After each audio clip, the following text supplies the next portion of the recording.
Welcome to another episode of the Superpowered Fancast. This is Darren. This is episode 34, and I'm trying this experiment again. This time I'm not on the cold medicine. I'm just kind of doing it just to see if it works. So, like I said from the last episode, it's going to be both the video portion, what I'm doing, what you're looking at right now, I guess, on on YouTube, on the YouTube channel, so for Superpowered Fancast, and this same episode as the actual podcast. Now it's still going to be rough. It's still going to be, until I get the hang of it, until I get better at it. I hope you'll hang with me, and I absolutely want your feedback. I want to know what you think. Let me know what I can improve on. If you can, any advice is certainly welcome. But I guess I'm going to go ahead and just kind of get into the news, just in the movie and TV news, and just stuff that I found interesting this week. And and the biggest news this week, frankly, I know there was other stuff in the news, but the biggest news this week in geek culture is, of course, Avengers Infinity War. That's the biggest story, biggest geek story of the week, because we've been clamoring for this trailer since D23, and even though this isn't the one that was shown at D20, this isn't the one that was shown at D23 or at Comic-Con, the San Diego Comic-Con. The trailer was amazing. I absolutely loved it. I loved every minute of it from start to finish. It's the culmination of 10 years of Marvel Studios. It's got to be huge.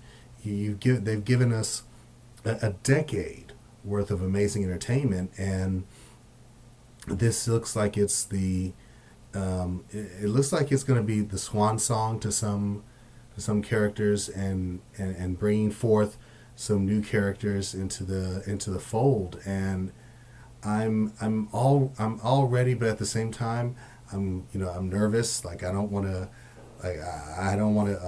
lose anybody. Like, I've been following these characters for 10 years. It's it's hard to think that there may be some that won't make it through, but at the same time, it's got to add to the stakes. It's got to add to the drama. And even the trailer itself was amazing. You saw,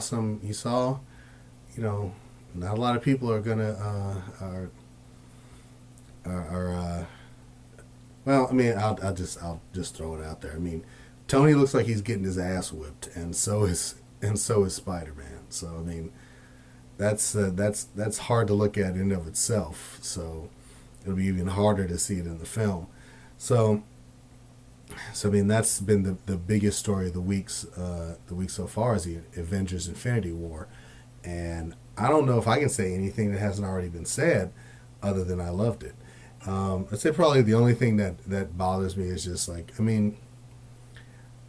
I love it. Absolutely loved it. I like Justice League a lot too. I don't have to compare one thing to another in order for one thing to be better. I don't have to actually have them be better. I can love one thing for what it is, and love one thing for what it is as well. So I loved the Infinity War trailer. I really enjoyed Justice League. So sue me. I'm one of those people who can actually enjoy more than one thing at a time. Call me crazy. Now, one of the things I did notice about the Infinity War trailer is actually who's not in it.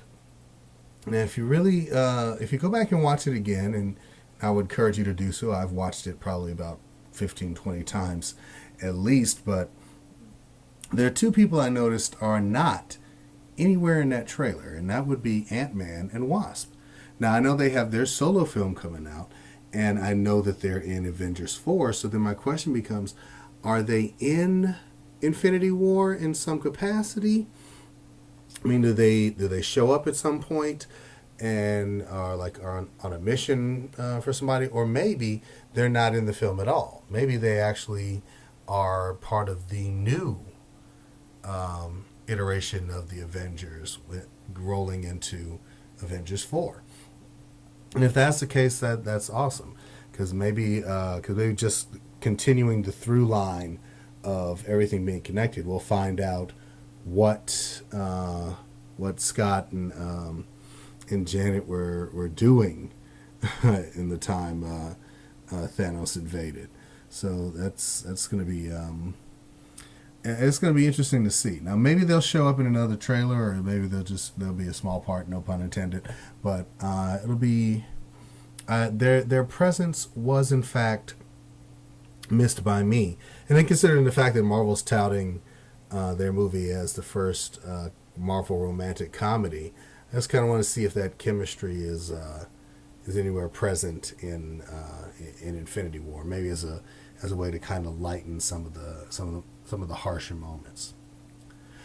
But anyway, so going into TV, and you can't even necessarily call it TV because it's looking like everyone's going to be getting their own streaming service sometime soon. But this is going to be for Warner Brothers, specifically DC Comics. But we got our first look at Brenton Thwaites as Robin in the live-action Titans series. And he looks great. He looks absolutely amazing as Robin.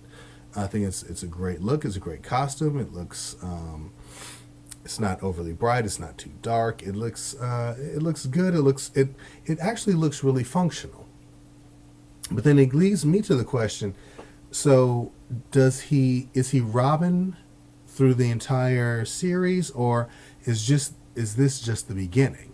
Because from everything I've read, everything I've heard about the Titan series, is that this is the series that has Dick Grayson kind of come into his own. So if he's coming into his own, then does he shed the Robin persona at some point and become Nightwing? So that would be kind of the question I would ask. I mean, it's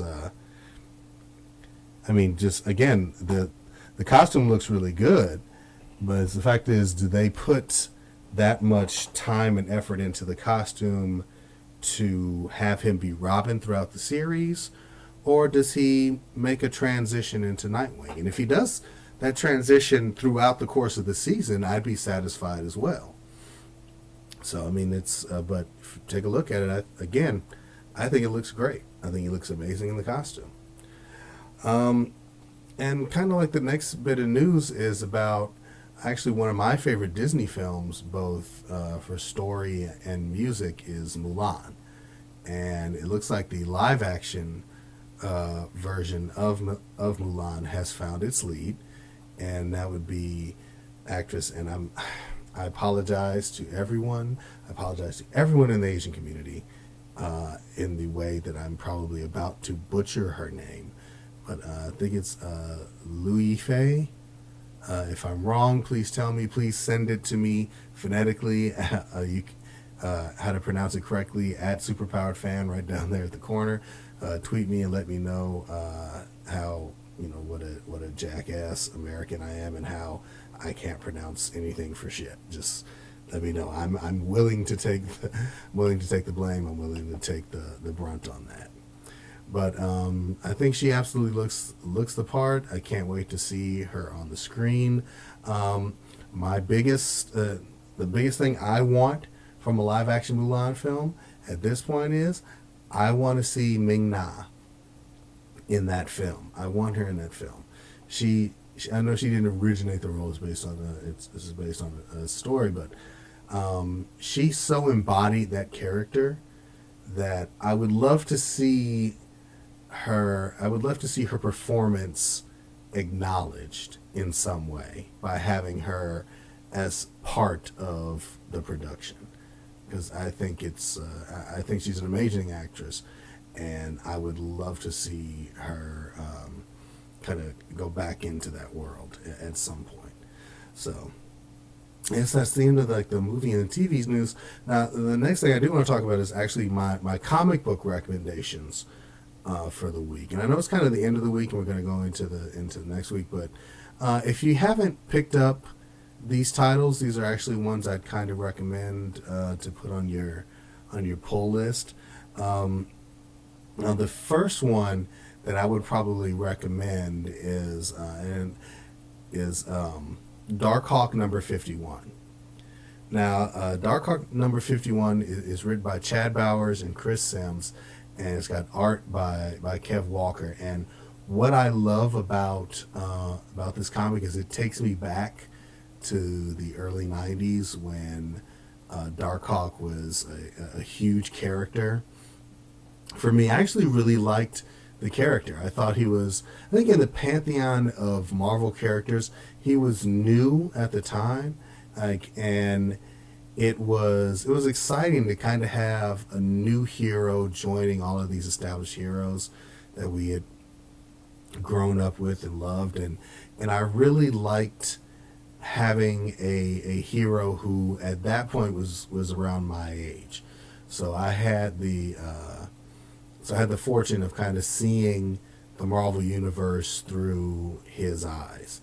And his story has transitioned into, him being an adult and dealing with the world, dealing with the fact that he doesn't have his powers, or maybe. So it's an interesting read, so I definitely would pick that up. The next one I would recommend is also kind of a little bit of a nostalgia kick for me, and I think that's might be one of the reasons why I'm enjoying Marvel Legacy so much, is that they're kind of, not even kind of, they're really taking me back to what I enjoyed about these characters, and in kind of the same way that DC has done with Rebirth. Legacy has kind of given me those moments and those characters that I remember, and kind of transitioned them into the present. So my next recommendation would be Old Man Logan number 31, and this is written by Ed Brisson with art by Mike Deodato Jr. And this one is, again, it's classic Logan. It's classic Wolverine. You got Logan back in Japan, where where some of the best Wolverine stories came from. So I mean, he's having to deal with the Yoshida Corporation. He's having to deal with Silver Samurai. He's having to deal with the Hand. So I mean, it's just it's amazing. The artwork is so beautiful. It's so vibrant and beautiful and classic and gritty, and I love it. So definitely that's definitely one I would recommend to pick up. And the last one on my list, not necessarily the last comic I would recommend, because there's so many that came out this week from Oni Press and Dynamite and Boom Studios, but just for the sake of time, the third and final one I'm going to recommend, because I mean it's kind of a test, is Batman Creature of the Night #1 from DC Comics. This one is written by Kurt Busiek with art by John Paul Leon, and this one I really enjoyed because it's so haunting and tragic at the same time. I mean, this one is really it's based on a kid who, well, based on, I mean, it's about a kid named Bruce Wainwright, who's a huge Batman fan and ends up dealing with the same kind of tragedy that his hero in the comic books deals with, but in a real world setting. Like things don't progress the way that they do in the stories that he loves, but there's a mysterious force, a mysterious creature who's kind of getting revenge on his behalf. And the first issue of this is so kind of haunting and a little scary, and I definitely want to dive into this story and see where it goes. So I mean, it's absolutely amazing. So it's definitely one I'd recommend. Batman Creature of the Night #1. So that's it. I mean, A lot of other stuff has happened in the news and continues to happen, but I think probably like the biggest things that occurred this week I kind of talked about, and the things that really kind of got my attention.